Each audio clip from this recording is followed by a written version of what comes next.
नाना जगजीत सिंग पाटील साहेब, त्याचबरोबर माननीय नितीन काळे भाजपा जिल्हाध्यक्ष, त्याचबरोबर माननीय श्री SR नायकवडी साहेब, किशोर काळे साहेब, माधव यादव साहेब, या सर्वांचं आगमन या ठिकाणी झालेलं आहे।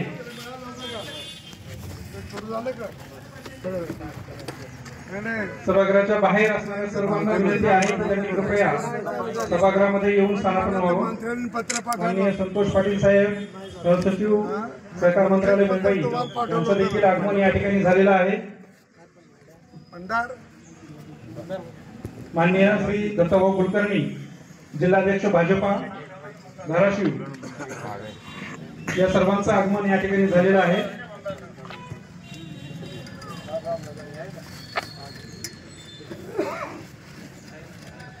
माननीय शिवाजीराव तात्या नायकवाडी, माजी रेल्वे जिल्हा परिषद उपाध्यक्ष, यांचं देखील आगमन या ठिकाणी झालेलं आहे।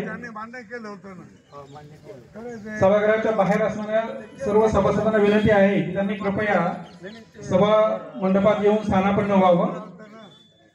हो, आलो होतो ना, यानं त्याची कॉपी दिली होती का? दुसऱ्यांना पाठवण्याची होते, फोन करतात ना त्यांना टाकली होती आपण। हेच फोन होते, मला फोन करत होते, मग मलाही द्या एक कॉपी। मी आपल्याला पाठवतो सर, मी लगेच पाठवतो आपल्याला। ठीक आहे, मी सांगतो काय। या अतिशय आपल्या दृष्टीने महत्वाच्या कार्यक्रमासाठी आवर्जून उपस्थित राहिलेले आपलेच महाराष्ट्राचे सुपुत्र आणि राजस्थानचे राज्यपाल महामहिम बागडे साहेब, आदरणीय नाना, उपस्थित सर्वच राज्य सरकारचे सहकार विभागाचे अधिकारी, आपल्या प्रभात कुटुंबाचे सर्व पदाधिकारी आणि सर्व सदस्य, बंधू भगिनी आणि माझ्या युवक मित्रांनो, सुरुवातीलाच मी आदरणीय नानांचं तेर नगरीमध्ये आपल्या सर्वांच्या वतीने परत एकदा स्वागत करतो। तर टाळ्या वाजवून सगळ्यांनी स्वागत करावं। आपल्या नायकवडी साहेबांनी प्रभातच्या इमारतीच्या भूमिपूजनाच्या अनुषंगाने आदरणीय नानांना आमंत्रित केलं आणि ते आमंत्रण स्वीकारून ते आवर्जून तेरला आले। त्याबद्दल त्यांचं मनापासून मी परत एकदा स्वागत करतो। आदरणीय नाना काकांच्या मंदिरात जाणार आहेत, म्युझियम मध्ये जाणार आहेत आणि त्यांच्या बाबतीत आपल्यापैकी अनेकांना माहिती असेल, ज्येष्ठ नेते तर ते आहेतच, परंतु अनेकांना घडवण्याचं महत्वाचं काम त्यांनी केलेलं आहे। अगदी किलारीचा आपला जो सास्तूरचा भूकंप झाला होता त्या कालावधीमध्ये देखील आवर्जून इथे येऊन त्यांनी आपल्या भागामध्ये प्रचंड असं काम केलं होतं। काही गोष्टी, काही आठवणी नक्की ते आपल्याला सांगतील, परंतु प्रचंड प्रेरणा मिळेल अशा प्रकारचं नेहमीच त्यांचं काम आणि मार्गदर्शन राहिलेलं आहे। आज या कार्यक्रमाच्या निमित्ताने मी जास्त बोलणार नाहीये, आपल्याला आदरणीय नानांना ऐकायचंय, परंतु जे माझ्या आधी मार्गदर्शन झालं, जे काही बोललं गेलं, त्या अनुषंगाने 2-3 मुद्दे मी मांडणार आहे। आपले नायकवाडी साहेब जे आहेत त्यांना आपण ओळखता, आपल्याकडे AR म्हणून कधी होता तुम्ही? 2002 ते 7 होते आणि तेव्हा खऱ्या अर्थाने माझा त्यांचा परिचय झाला। शिस्तप्रिय तर आहेतच आणि जे काही करायचं, जे काही बोलायचं ते अगदी मोजून आणि जे बोलतो ते करण्याच्या बाबतीमध्ये ते कधी मागे हटले नाहीत। कधी कधी अप्रिय असे निर्णय त्यांनी घेतले, परंतु ते योग्य होते आणि त्यामुळेच खरं तर प्रभात तुम्ही एकटेच नाही, परंतु त्यांचे जे सर्व सहकारी आहेत त्यांनी अतिशय चांगलं जे काम केलंय त्याबद्दल त्यांचं मी मनापासून अभिनंदन करतो आणि येणाऱ्या काळात उत्तरोत्तर आपली प्रगती व्हावी अशी काकांच्या चरणी प्रार्थना आहे, आई तुळजाभवानीच्या चरणी प्रार्थना आहे। आणि तुम्ही जे उपक्रम आता हाती घेताय, खरं तर आपल्या भागामध्ये जे रोजगार निर्मितीचे प्रकल्प आहेत, आदरणीय पंतप्रधान नरेंद्र मोदी साहेबांनी PMEGPचा जो प्रकल्प सुरू केलाय किंवा मग वेगवेगळ्या अगदी स्वनिधी सारख्या योजनांच्या माध्यमातून स्वतःच्या पायावरती उभं राहण्याच्या बाबतीत जे काही सांगितलं जात आहे आणि स्वयंरोजगारासाठी स्किल्स डेव्हलपमेंटचं, तर ते एक महत्वाचं काम आपण हाती घ्यायचं जे ठरवलंय। ट्रेनिंग सेंटर आपल्या तेरमध्ये मला वाटतं नाभिक समाजाच्या ट्रेनिंगचे सेंटर आहे, सुरू आहे का? करण्याचं ठरलेलं होतं, सुरूही झालं होतं मला वाटतं. परंतु आता या माध्यमातून आपण ट्रेनिंग देणार आहात, ही खूप चांगली बाब आहे. आपल्या गावामध्ये प्रचंड प्रमाणामध्ये आता गुंतवणूक जी आहे ती धार्मिक पर्यटनाच्या अनुषंगाने आणि ऐतिहासिक पर्यटनाच्या अनुषंगाने आपण करतोय. म्युझियमचा विषय आपल्याला माहिती आहे, बाकी जे काही काम चाललंय त्याचंही आपल्याला माहिती आहे. आणि शेवटी जेव्हा इथे पर्यटक यायला लागतील तेव्हा गाईड म्हणून ट्रेन मॅनपॉवर इथे लागणार आहे. काही लोक इथे आल्यानंतर राहण्याची सोय आपल्याला करावी लागणार आहे. आणि पुढच्या वर्षभरामध्ये आपलं म्युझियमचं काम झालेलं असेल, बऱ्याच वास्तू ज्या पुरातत्व विभागाच्या माध्यमातून काम चालू आहे ते काम देखील झालेलं असणार आहे.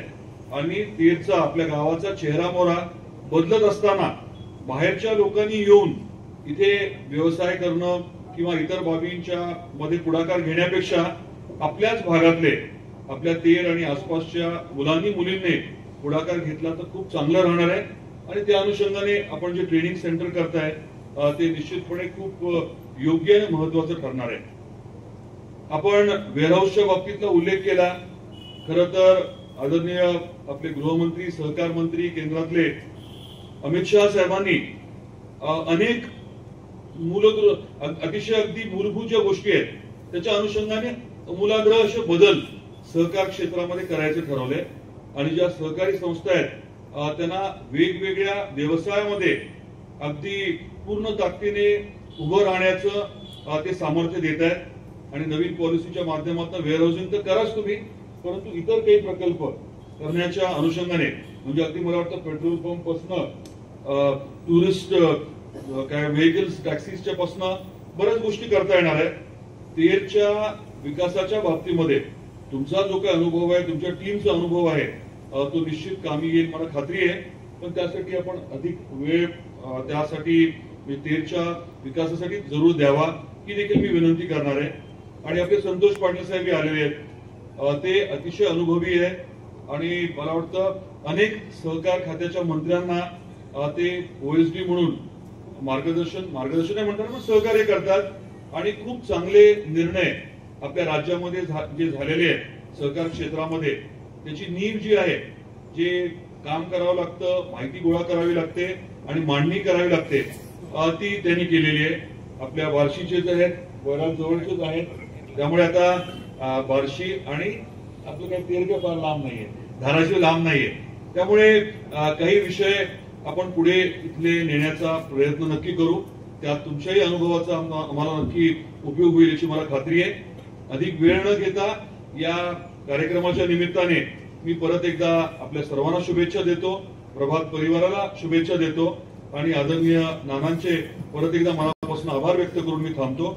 जय हिंद, जय महाराष्ट्र. तुला तर सकाळी संभाजीनगरहून निघालो ते 4 तास लागतात पुढे.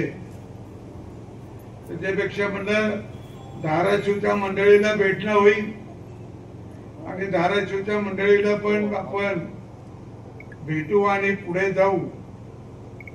म्हणून मी नायकवाडीनं फोन केला होता, त्या काळेला फोन केला होता की मी तिथे येतोय मुक्कामाला, आपण रात्री भेटू. नायकवाडी सरांचा फोन आला की आमच्या संस्थेच्या इमारतीचं भूमिपूजन करायचं, तुम्ही या. म्हणजे ठीक आहे, सहकार्याचा एखादा कार्यक्रम असेल तर तो लहान आहे का मोठ्या आहे मी त्याची चिंता करत नाही, पण त्या कार्यक्रमाला मी अवश्य राहतो. शिक्षण संस्थेच्या कार्यक्रमाला मी जाणून बुजून जातो आणि म्हणून मग अशा या 13 ठिकाणी मला येण्याचं भाग्य मिळालं. ते प्रभात सहकारी पतपेढीच्या इमारतीचं भूमिपूजनाचे मी प्रथमतः प्रभात सहकारी पतपेढी मर्यादित धाराशिव या पतसंस्थेच्या 13 शाखेच्या इमारतीचं भूमिपूजन झालं असं जाहीर करतो.